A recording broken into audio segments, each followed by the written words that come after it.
एक व्यक्ति बहुत निर्धन था, उसको धन प्राप्ति की अभिलाषा हुई,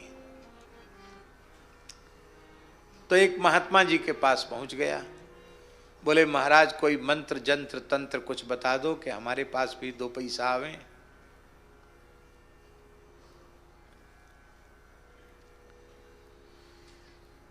महात्मा बोले भैया पैसा आने वाली बात होती तो हम घर द्वार छोड़ के लंगोटी काय को लगाते। हाँ हमारे पास तो ऐसा मंत्र जरूर है कि रहो सहो तेरो सब स्वाहा है जाएगो। ऐसा मंत्र नहीं है हमारे पास कि पैसा बढ़ेगा। हाँ स्वामी जी के चरित्र में आता नहीं कि वो मणि लेके आए, स्पर्श मणि लेके, बोले जमुना जी में गिर दो। हाँ पारस को त्याग दिया। तो महापुरुष तो ऐसे ही होते हैं। तो वो बोला ठीक है तुम अच्छे महात्मा नहीं हो, सर्वनाश की बात कर रहे हो, बढ़िया वाले महात्मा के पास जाएंगे। बढ़िया वाले वही जो थोड़ा चमत्कार दिखावें, क्योंकि चमत्कार को नमस्कार। पुराने साधुओं की कहावत है, महंत राजूदास जी महाराज जी कहते थे दुनिया पुजाओ मक्कर से और रोटी खाओ घी शक्कर से। मक्कर है चमत्कार को नमस्कार होता है। क्या कह रहे थे हम, बात भूल गए, याद दिलाना है। हाँ तो वो एक चमत्कारी के पास चले गए। उसने क्या कर रखा था, वो अघोरी था, उसने श्मशान की सिद्धि कर रखी थी। कहा महाराज आप बड़े चमत्कार दिखा तो भूत भविष्य सब बता देते हो, कहाँ कहाँ से कोई चीज मंगा देते हो, तो बहुत अच्छी बात है, हमको भी मंत्र बताओ। बोले ठीक है हमारा चेला बनना पड़ेगा। बोले बन जाएंगे चेला बन गया। अब कोई भगवान का मंत्र तो उसको आता नहीं था, भूत का मंत्र आता था। तो भूत का मंत्र उसको दे दिया और कहा मसान में बैठ के भूत का मंत्र जपो और भूत आएगा तुम्हारे सामने, डरना नहीं, बिल्कुल डरोगे तो पागल हो जाओगे। फिर भूत आकर कहेगा कि मैं तुम्हारे वश में हूं, क्या करूं? बोले बस मैं जो कहूं सो करना पड़ेगा, ऐसा बोल देना, बस सोई भूत सिद्ध हो जाएगा। उसने जैसी पद्धति बताई थी उसी पद्धति से भूत को सिद्ध कर लिया। बड़ा प्रचंड भूत था महाराज, वो सिद्ध हो गया। अब उस व्यक्ति ने उस भूत विद्या के बल से बहुत संपत्ति का अर्जन किया, लेकिन उसका जीना हराम हो गया। कारण कि वो भूत उसको सोने नहीं देता। वो कहता काम बताओ नहीं तो मार डालूंगा। अब काम कितना बताया जाए, दिमागी काम करना बंद कर दिया।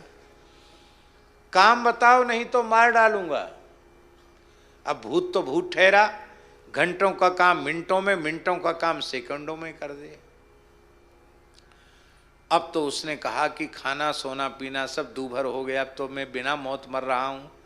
तो महाराज जी वो भागा और भाग करके जिन संत के पास छोड़ के आया था उन्हीं संत के पास पहुंचा। बोले महाराज क्या करें, आपका ही मंत्र ले लेते तो अच्छा होता। भूत का मंत्र लिया, भूत पीछे पड़ गया है, कहता काम बताओ नहीं तो मार डालूंगा। बोले ठीक है, हम तुमको ऐसा ही जुक्ति बताते हैं कि भूत ही पिंड छोड़ के चला जाएगा। क्या करेंगे महाराज? बोले लो ये बांस है हमारे यहाँ रखा हुआ, ले जाओ, इसको अपने आंगन में गाड़ देना। और भूत कहे काम बताओ नहीं तो मार डालूंगा, तो भूत से कहना कि जब तक हम दूसरी आज्ञा न दें तब तक इसी काम को करो, इस बांस पर चढ़ो और उतरो, चढ़ो और उतरो, चढ़ो और उतरो, यही काम करो, दूसरा काम मत करना।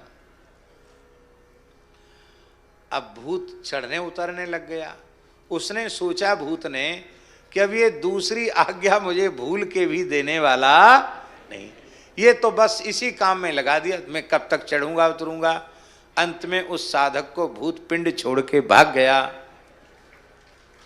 आप लोग कहेंगे आप भगवान की कथा सुनाने बैठे कि भूत की कथा सुनाने बैठे?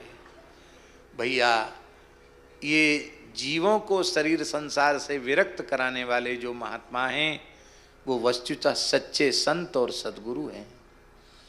इन सच्चे वैराग्यवान संतों की सन्निधि जीव को प्राप्त नहीं होती।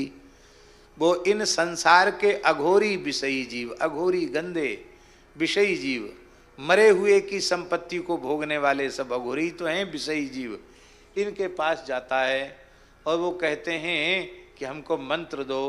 बोले मंत्र यही है कि मन लगा के काम करो। मन रूपी भूत को सिद्ध कर लेते हैं और मन रूपी भूत सिद्ध हो करके बहुत तमाशा करता, बड़ा तूफान करता है मन रूपी भूत। ये सोते हुए भी चैन नहीं लेने देता, सपने में जाने क्या क्या दिखाता है, ये चैन नहीं लेने देता है। मनुष्य के जीवन में महाराज जी जितना विस्तार है वो सब उसके मन की कल्पना ही तो है, और क्या है? मन ने ही सब फैलाव किया है। यह जागृतो दूर मदैत दैवन तदु सुप्तस्य तदैव एति।